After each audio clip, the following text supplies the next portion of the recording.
أعوذ بالله السميع العليم من الشيطان الرجيم بسم الله الرحمن الرحيم والصلاة والسلام على أشرف المرسلين سيدنا محمد وعلى آله وصحبه أجمعين.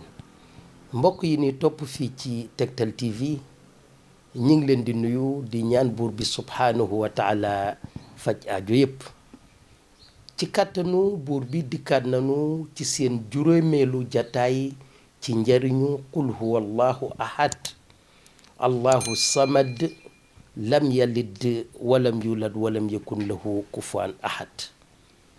tey ñu indi leen njariñu qul huwa allahu ci bu fekkee ne nit ki dafa amee feebar, nit ki dafa am fu koy metti ci yaramam. su ko defee danu ne na jàng ñetti yoon qul huwa allahu ahad allahu samad ba mu àgg mu daldi ko ëf ci barab bi nga xamante ne ca lay yëg metit. niki noonu ki nga xamante ne dafa feebar, saa soo xamante ne mi ngi jàng qul huwa allahu ahad yàlla mën na ko may tan ci feebar boobu. ñu wax ne bu fekkee ne sax feebar boobu da cee génn àdduna fekk mi ngi doon jàng qul huwa allahu di ko ca yéene, yàlla du ko ñamal li nga xamante ne mooy mugalu bàmmeel te yàlla dana ko tàbbal aljana insha allah. kon qul huwa allahu ahad ndekete dafay faj. waaye nag bu nu delloo ci ginnaaw fekkoon nanu ne buur bi subhaanahu wa taala newoon na shifa li kulli daa, maanaam moom day faj bépp feebar. yonent bi alayhi salaatu wasalaam waxoon na ko moom quraanul karim.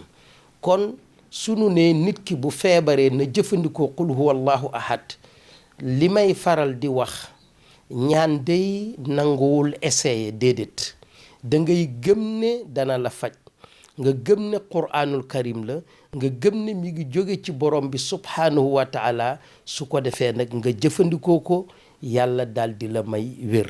kon mbokk yi daal qul huwa allahu mi ngi noonu. heure bu nit ki amee feebar wala mu yëg fuy metti na ko ca tari ñetti yoon, mu daal di ko ci ëf yéene nag ci xolam ci barke qul huwa allahu boobu yàlla daal di ko wéral. kon mbokk yi fii laa yem ak yéen ba beneen jataay. mu doonoon seen mbokk Mor Jaxate. Baye Mass Diop moo nekkoon ci cabine technique bi. du nu fàtte saa su ne di ñaanal ak di nuyu ki nga xamante ne mooy Cheikh Diop taalif mi nga xamante ne moo taxawal Tektal TV ngir di tegtal doomu aadama yi yoonu njub. yàlla na ko yàlla fay, guddal fanam. ma leen di jox jataay beneen yoon incha allah. wasalaamu aleykum wa rahmatullahi wa barakaatuhu.